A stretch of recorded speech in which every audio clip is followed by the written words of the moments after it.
ఇదన్నమాట లోకం తీరు. ఓ రైతు తన 3 గాడిదలను అమ్మేయడానికి అంగడికి వెళ్తున్నాడు. మార్గం మధ్యలో ఓ నది కనిపించింది. అసలే నడిచి నడిచి ఒళ్ళంతా చెమట. స్నానం చేస్తే పుణ్యం, శుభ్రత రెండూ దక్కుతాయని అనుకున్నాడు.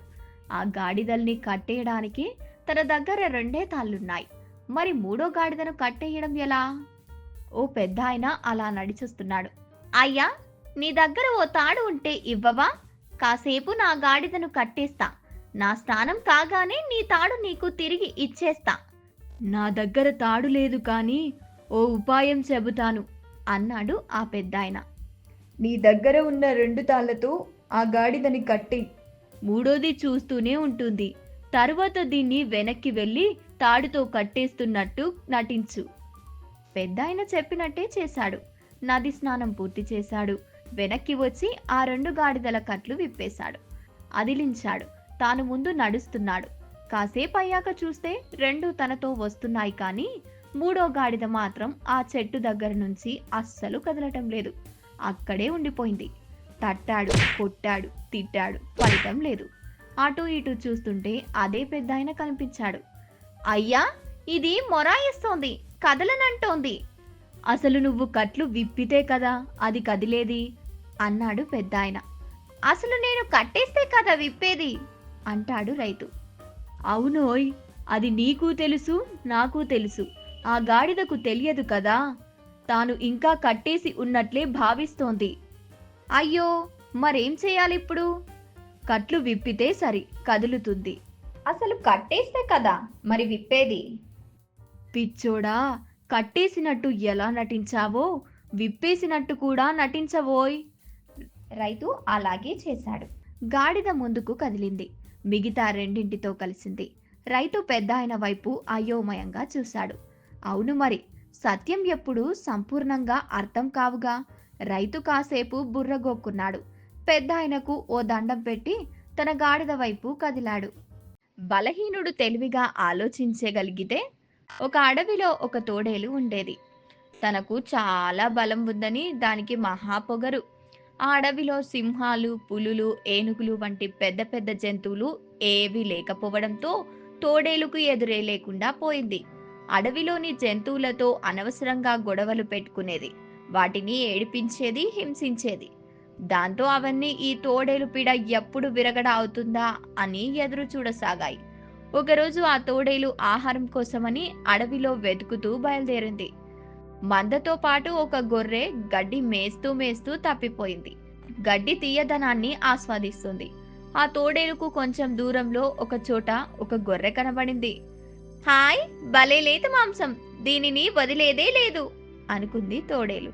తోడేలు గొర్రె మీదకు దూకబోయే సమయానికి గొర్రె గుర్తించి, ఆగాగు, నన్ను చంపొద్దు అని ప్రాధేయపడింది. నీవు నా ఆహారానివి, నిన్ను చంపి తినడం నా జన్మ హక్కు అని తోడేలు అంది. ఇప్పుడు గడ్డి కడుపు నిండా తిన్నాను. ఆ గడ్డి వల్ల నా మాంసం రుచిగా ఉండదు. కొద్దిసేపు ఆగితే గడ్డి జీర్ణమై మాంసం రుచిగా మారుతుంది అని అంది. కొంచెం సేపటికి గొర్రెకి ఒక ఆలోచన తట్టింది. నాకు డాన్స్ వచ్చు, అవకాశం ఇస్తే నేను తిన్న గడ్డి త్వరగా అరుగుతుంది.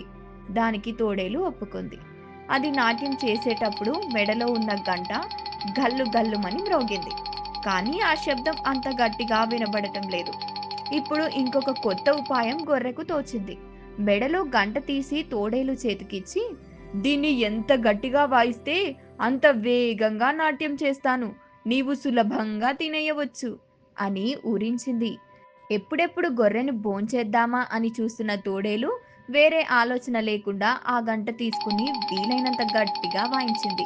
గొర్రెల కాపరి ఈ శబ్దం విని గొర్రె తప్పిపోయిందని గ్రహించి తన కుక్కలను ఆ తప్పిపోయిన గొర్రె వైపు పంపాడు. కుక్కలు గొర్రెను కనుక్కొని పెద్దగా మొరగడం మొదలుపెట్టాయి. ఈ వేట కుక్కల అరుపులకు తోడేలు భయపడి కాళ్లకు బుద్ధి చెప్పింది. ఈ కథలో నీతి ఏమిటంటే, బలహీనుడు, అమాయకుడు అయిన వ్యక్తి ధైర్యంగా, తెలివిగా ఆలోచించగలిగితే క్లిష్టమైన సమస్యల నుంచి రక్షించుకోవచ్చు. తెలివైన కథ. ఒక అడవిలో తోడేలు, నక్క మరియు కుక్క ముగ్గురు మిత్రులు. అడవిలో వెళ్తుండగా వారికి ఒక కుందేలు కనిపించింది. ముగ్గురు మిత్రులు కలిసి కుందేలును పట్టుకున్నారు. అది ఒకరు తినడానికే సరిపోతుంది. నేను తింటానని ముగ్గురు వాదలాడుకుంటున్నారు. తగాదా తేలలేదు. వారిలో నక్క ఒక ఉపాయం చెప్పింది. ఇప్పుడు ఎలాగూ మధ్యాహ్నం అయిపోయింది కాబట్టి హాయిగా పడుకొని నిద్రపోదాం. ముగ్గురిలో ఎవరికి అద్భుతమైన కల వస్తే వారు సాయంత్రం దాన్ని తినవచ్చు అన్నది. సరేననుకుని ముగ్గురు కుందేలును చిటారు కొమ్మకు కట్టి చెట్టు కిందనే పడుకున్నారు. సాయంత్రం అయ్యేసరికి ముగ్గురికి మెలకువ వచ్చింది. తోడేలు, నాకు భలే కల వచ్చింది. నేను ఒక అడవిలో వెళ్తుంటే కుబేరుడు పుష్పక విమానం మీద వచ్చి నా ముందు దిగాడు. నన్ను సాదరంగా యక్షలోకానికి తీసుకుపోయాడు. బంగారు పల్లెంలో కుబేరుడు స్వయంగా నాకు విందు భోజనం వడ్డించాడు. తర్వాత అప్సరసులతో నాట్యం చేశాను. కుబేరుడు నేను మోయగలిగినంత భోజనం ఇచ్చి కిందకు పంపాడు. కుక్క, నా కల అంతకంటే అద్భుతమైంది. నేను ఓ మైదానంలో పడుకొని ఆకాశంలోకి చూస్తుంటే ఐరావతం కనిపించింది. ఆశ్చర్యంగా చూస్తుంటే అది నా దగ్గరే దిగింది. దాని మీద ఇంద్రుడు ఉన్నాడు. నన్ను కౌగిలించుకుని స్వర్గానికి తీసుకుపోయాడు. తగినంత అమృతం పట్టించాడు. వజ్రాలు పొదిగిన బంగారు కంచంలో పంచభక్ష పరమాన్నాలు వడ్డించాడు. రంభ, ఊర్వశి, మేనకల నాట్యం ఏర్పాటు చేశాడు. నేను మోయలేనంత భోజనం ఇచ్చి తిరిగి ఐరావతం ఇక్కడ దింపిందో లేదో మెలకువ వచ్చింది. ఇద్దరు కలలు విన్న నక్క చప్పట్లు కొట్టింది. మరి నీకేం కల వచ్చింది అని తోడేలు, కుక్క అడిగాయి. నాకేమీ అద్భుతమైన కల రాలేదు. నేను అడవిలో వెళ్తుంటే పులి వెంటపడింది. పరిగెత్తుకుపోతూ ఓలోయలో పడ్డాను. ఒళ్ళంతా దెబ్బలు. దేక్కుంటూ వెళుతుంటే అమ్మవారి గుడి కనిపించింది. ఈ కష్టాలేంటి తల్లి అని అడిగేసరికి అమ్మవారు, నీ స్నేహితుల్లో ఒకడు కుబేరుడు విందు ఆరగిస్తున్నాడు, మరొకడు ఇంద్రుడిచ్చిన భోజనం తింటున్నాడు. కాబట్టి నువ్వు కుందేలుని తిను అని మనం చెట్టు కొమ్మకు కట్టిన కుందేలు చూపించింది. ఏం చెయ్యను, అమ్మవారి ఆజ్ఞ. మెలకువ రాగానే తినేశాను అన్నది. తోడేలు మరియు కుక్క ఇద్దరూ నోరు వెళ్ళబెట్టాయి. ఈ కథలో నీతి ఏమిటంటే, లోకములో శరీర బలము గల వాని కంటే బుద్ధి బలం గలవాడే బలవంతుడు. డైనోసర్ కోతి నీతి కథ. ఒక అడవిలో ఒక డైనోసర్ ఉండేది. డైనోసర్ చాలా క్రూరమైనది. కనిపించిన జంతువునల్లా తినేస్తుండేది. దీంతో అడవిలో జంతువుల సంఖ్య తగ్గిపోతూ వస్తోంది. ఒకనాడు అడవిలో జంతువులన్నీ సమావేశమై డైనోసర్ రోజుకు ఒక అంతున ఆహారం పంపాలని నిర్ణయించుకున్నాయి. అందుకు డైనోసర్ కూడా అంగీకరించింది. రోజుకొక జంతువు డైనోసర్కి ఆహారంగా వెళ్తున్నది. ఒకరోజు ఒక కోతి పిల్ల వంతు వచ్చింది. కోతి పిల్ల ఒక కట్టెల మోపును నెత్తిన పెట్టుకొని ఆడుతూ పాడుతూ బయలుదేరింది. అదురు బెదురు లేకుండా వెళ్తున్న కోతి పిల్లను చూసి మిగతా జంతువులన్నీ ఆశ్చర్యపోయాయి. కోతి పిల్ల వెళ్లి డైనోసర్ ఎదుట నిటారుగా నిల్చున్నది. అది చూసి డైనోసర్, ఓసి మార్కటమా, నన్ను చూస్తేనే అడవిలోని జంతువులన్నీ గజగజ వణికిపోతాయి. నువ్వు ఎంత పొగరుతో నిల్చున్నావు. అప్పుడు కోతిపిల్ల, మహాప్రభువా, తమ వంటి గొప్పవారికి ఆహారం రావడం నా అదృష్టం. కానీ నాకొక సందేహం అన్నది. ఏమిటది? ఎంతో ధైర్య సాహసాలు గల తమరికి నిప్పును చూస్తే భయమని అడవిలో జంతువులన్నీ ఎగతాళి చేస్తున్నాయి, నిజమేనా అని కవ్వించింది కోతిపిల్ల. ఎవరు మాట్లాడింది? నిప్పును చూస్తే నాకేమీ భయం లేదు. కోతిపిల్ల తాను తెచ్చిన కట్టెల మోపును తీసి పరిచి దానికి నిప్పంటించి డైనోసర్ని అందులో దూకమన్నది. డైనోసర్ అగ్నిలో దూకి మరణించింది. అది చూసి కోతిపిల్ల ఆనందంతో నాట్యం చేసింది. మిగతా జంతువులన్నీ వచ్చి కోతిపిల్లను అభినందించారు. ఈ కథలో నీతి ఏమిటంటే, శారీరక బలం కంటే బుద్ధి బలం గొప్పది. కోతికి తగిన శాస్తి నీతి కథ. అదొక అందమైన అడవి. ఆ అడవిలో రకరకాల జంతువులు మరియు పక్షులు నివసిస్తూ ఉండేవి. ఒకరోజు జంతువులు పడవ ప్రయాణం చెయ్యాలి అని నిర్ణయించుకుంటాయి. మరుసటి రోజు అనుకున్న విధంగానే అవి చెరువు దగ్గరకు వెళ్ళి పడవలో కూర్చొని సరదాగా పడవ ప్రయాణం చెయ్యసాగాయి. పడవలో జంతువులు ఆనందంలో ఉండగా పడవ మెల్లిమెల్లిగా మునగసాగింది. జంతువులన్నీ ఈదుకుంటూ ఒడ్డున చేరుకుంటాయి. కానీ పాపం కోతికి ఈత రాదు. రక్షించండి, రక్షించండి అంటూ అరుస్తుంది. ఆ అరుపులకు అదే చెరువులో ఉన్న పెద్ద చేప తన వీపు పైకి ఎక్కించుకుంటుంది. అవును, అందరూ ఈదుకుంటూ వెళుతున్నారు, అలా అరుస్తున్నావు అని అడిగింది. చేప అలా అడగగానే నాకెందుకు రాదు, ఎంచక్క నాకు ఈత వచ్చు అని అబద్ధాలు చెబుతుంది. మరి ఈదుకుంటూ వెళ్ళొచ్చుగా అంది పెద్ద చేప. దానికి కోతి, నేను కోతుల రాజుని, మాకు సేవకుల చేత పనులు చేయించడం అలవాటు అని జవాబిచ్చింది. ఆ మాటలు విని పెద్ద చేపకు ఒళ్ళు మండింది. ప్రాణాపాయంలో ఉన్నప్పుడు కూడా రాజభోగాలు కావాలా నీకు? ఈత రాదని ఒప్పుకోవచ్చుగా, అంత బడాయి ఎందుకని నిలదీసింది. దానికి కోతి, నీవిప్పుడు నాకు సాయం చేస్తున్నావు కాబట్టి నేను శిక్షించకుండా వదిలేస్తున్నాను, అదే అడవిలో అయితే నీ పని చెప్పేదాన్ని అంటూ పెద్ద చేపకు మరింత కోపం తెప్పించింది. నీకే కాదు, మాకు కూడా శిక్షలు వేయటం వచ్చు అంటూ వీపు మీద ఉన్న కోతిని నీళ్ళలో పడేసింది పెద్ద చేప. కోతి, నన్ను రక్షించు, కాపాడు, నాకు నిజంగానే ఈత రాదు, ఇంకెప్పుడు ఎవరిని తక్కువ చేసి మాట్లాడను అంటూ వేడుకుంది. ఆ మాటలకు పెద్ద చేప మనసు కరిగి కోతిని తిరిగి ఒడ్డున చేర్చి కాపాడింది. కోతి పెద్ద చేపకు కృతజ్ఞతలు తెలిపి అడవిలోకి వెళ్ళిపోయింది.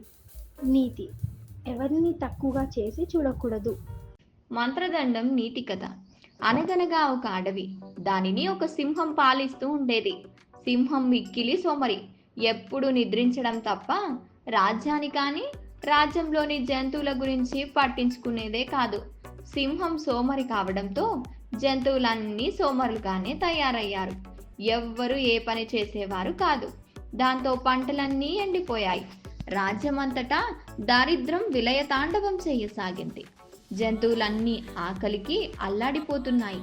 అప్పుడు సింహం గుహలోకి వెళ్ళి భగవంతుణ్ణి గురించి తపస్సు చేసింది.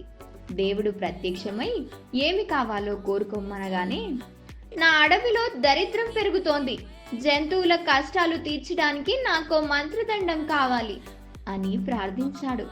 వెంటనే భగవంతుడు ఒక మంత్రదండం ఇచ్చి అదృశ్యమైపోయాడు. సింహం ఆనందంగా తిరిగి వచ్చి, నా వద్ద ఒక అద్భుతమైన మంత్రదండం ఉంది, దాంతో ఎవరు ఏమి కోరుకుంటే అవి ఇస్తాను అని అడవి అంతా చాటింపు వేయించింది. అడవిలోని జంతువులన్నీ సింహం వద్దకు చేరుకున్నాయి. సింహం గొరిల్లాను పిలిచి, ఇంకా రాని వాళ్ళు ఎవరైనా ఉంటే వెళ్ళి పిలుచుకురా అని ఆజ్ఞాపించింది. గొరిల్లా వెతుకుతూ వెళ్ళగా ఒక చోట ఒక నక్క కట్టెలను చిన్న చిన్న మోపులుగా కడుతూ కనిపించింది. గొరిల్లా రాజాజ్ఞను ధిక్కరిస్తావా అంటూ నక్క గొరిల్లా రాజు వద్దకు చేరుకున్నాయి. కోరుకున్న వాళ్లకు కోరుకున్నవి మంత్రదండంతో ఇస్తానంటే రాకుండా కట్టెలు కొట్టుకుంటున్నావెందుకు అని సింహం ప్రశ్నించింది. అందుకు నక్క నవ్వి, రాజా, నా మంత్రదండం నా చేతులు కాళ్ళు, దీంతో కట్టెలు పొరుగురికి తీసుకువెళ్ళి అమ్ముకుని అక్కడి నుంచి నాకు కావాల్సిన ఆహార పదార్థాలు తెచ్చుకుంటున్నాను. నాకు హాయిగా గడిచిపోతుంది. కష్టపడి పని చేయకుండా మంత్రదండం సృష్టించే సంపదలు నాకు అవసరం లేదు అన్నది వినయంగా. నక్క మాటలతో సింహం వాస్తవం గ్రహించింది. సింహం మంత్రదండం పైకి విసిరి వేయగానే అది మాయమైపోయింది. ఆనాటి నుంచి సింహంతో సహా జంతువులన్నీ కష్టపడసాగాయి. ఈ కథలో నీతి ఏమిటంటే, కష్టపడి పని చేయడాన్ని మించిన మంత్రదండం లేదు. ఎలుగుబంటి స్నేహం. అనగనగా ఒక అడవి. అందులో ఒక ఎలుగుబంటి. అది ఎవరితోనూ సరిగా ప్రవర్తించేదే కాదు. దొరికిన ఆహారం మొత్తం తానే తినేసేది. పక్కవారు అడిగినా పెట్టేది కాదు. తన నివాసానికి చుట్టుపక్కల ఏదైనా జంతువులు, పక్షులు వస్తే వాటిని భయపెట్టి తరిమి వేసేది. ఒకసారి ఎలుగుబంటి చెరువు తోటలోకి దూరి గడ్డలు విరుచుకొని తినసాగింది. అప్పుడు దానికి చెవులకు 2 పక్షుల మాటలు వినిపించాయి. ఇలా, ప్రాణాలతో ఉన్నానంటే అదంతా నీ చలువే. నీవు చెప్పకపోతే వేటగాడు సన్నటి వలలో చిక్కుకొని చనిపోయేదాన్ని. నీలాంటి స్నేహితులు దొరకడం నా అదృష్టం అంది వాటిలో ఒక పక్షి. ఆ మాటలు విన్న ఎలుగుబంటి ఆలోచనలో పడింది. తనకు ఒక స్నేహితుడు ఉంటే బాగుండును అనుకుంది. వెంటనే స్నేహితుని వెతకడానికి బయలుదేరింది. ముందుగా ఒక కుందేలు కనపడగానే దాని దగ్గరకు వెళ్ళి స్నేహం చేయమని అడిగింది. అది ఎలుగుబంటి వైపు అసహ్యంగా చూసి, నీవు నలుపుగా ఉంటావు, పైగా కాళ్ళకు చేతులకు పెద్ద గోర్లుంటాయి, అవంటే నాకు చాలా భయం. ఇంకెవరినైనా అడుగు అంది కుందేలు. ఎలుగుబంటి ముందుకు నడవసాగింది. అప్పుడు ఒక పందికొక్కు కనిపించింది. తనతో స్నేహం చేయమని దానిని అడిగింది. నీతో స్నేహమా? నేను కలుగులో ఉంటాను, నీవు బయట తిరుగుతావు. పుట్ట కనపడగానే ఊదేస్తావు. పొరపాటున నా కలుగు కూడా ఊదేశావంటే నాకు ఉండటానికి చోటే దొరకదు అని మాట్లాడడానికి అవకాశం కూడా ఇవ్వకుండా కలుగులోకి దూరింది పందికొక్కు.